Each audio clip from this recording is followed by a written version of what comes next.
The fight against terrorism continues to record significant gains as troops intensify offensive operations across the northeast region of Nigeria. According to a statement by the Media Information Officer, Lieutenant Colonel Sani Oba, acting on credible intelligence about the movement of logistics supplies by suspected ISWAP elements, troops of Operation Hadin Kai, working with members of the Civilian Joint Task Force and local hunters, moved to an identified interception point between Sojiri and Kayamla villages on the night of December 20, 2025. At about 2:24 a.m. on December 21, suspected terrorists arrived at the location on bicycles, conveying various logistics items, confirming earlier intelligence reports.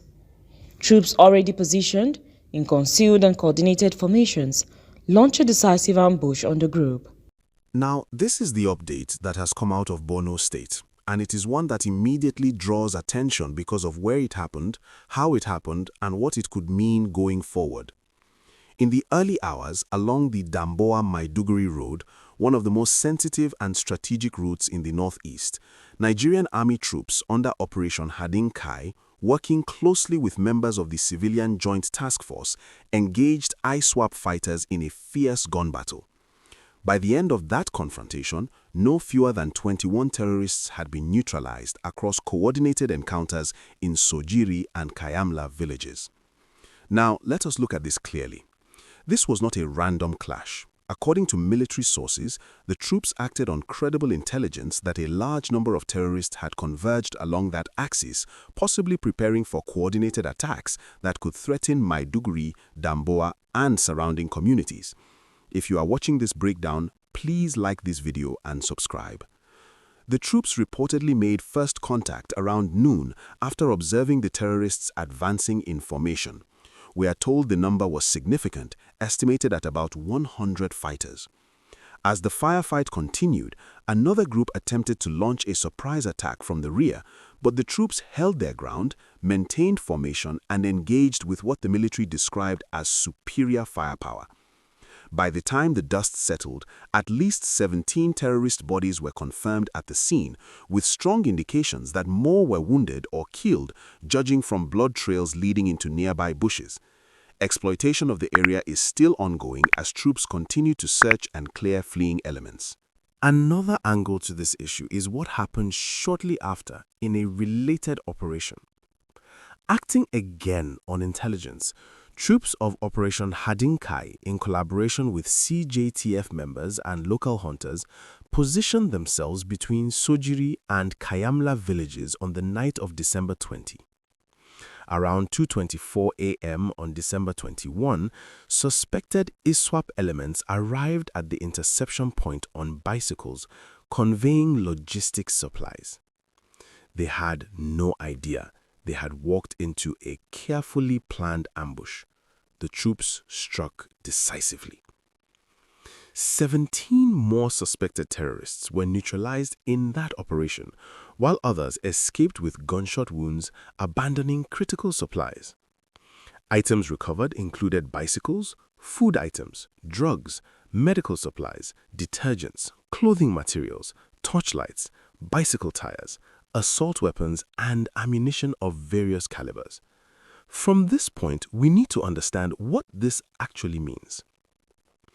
These were not just fighters. These were logistics runners.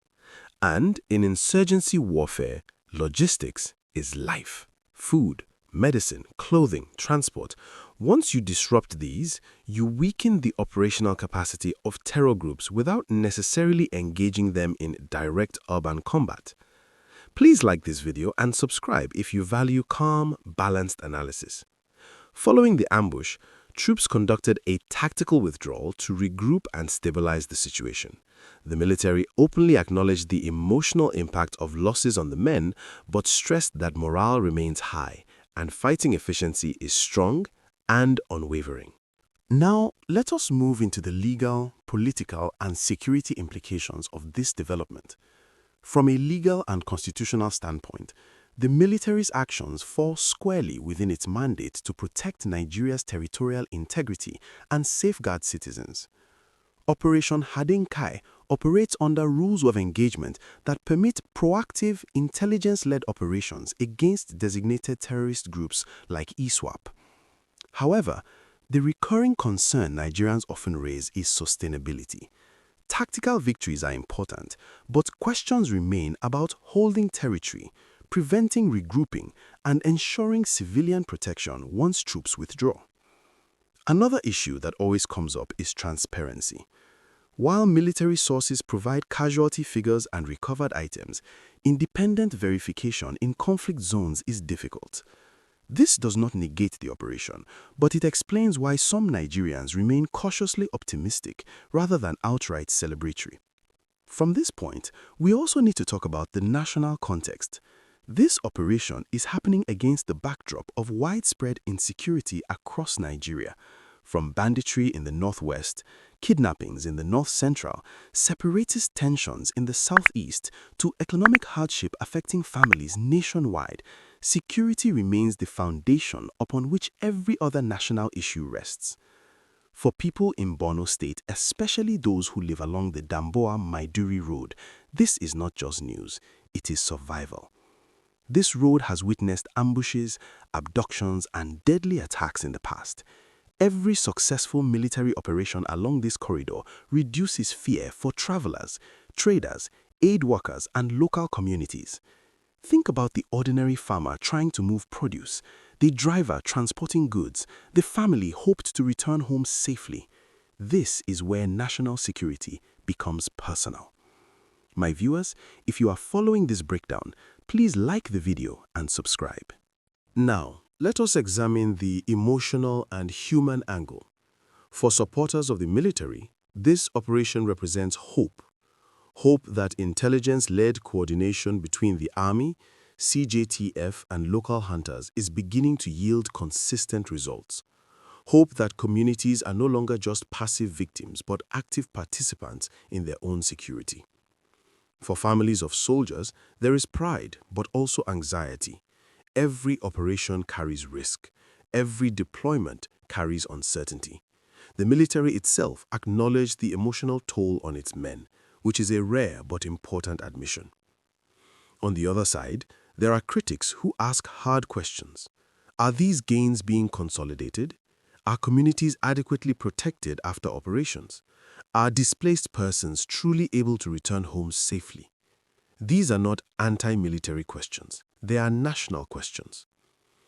Another layer to this story is the government's perspective, and here we must pay attention to the comments by the Defense Minister, General Christopher Musa, retired.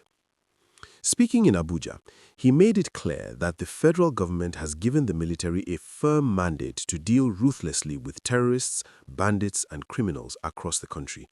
His words were strong, emotional, and direct. According to him, Nigerians have been killed, and stopping the killings is the priority.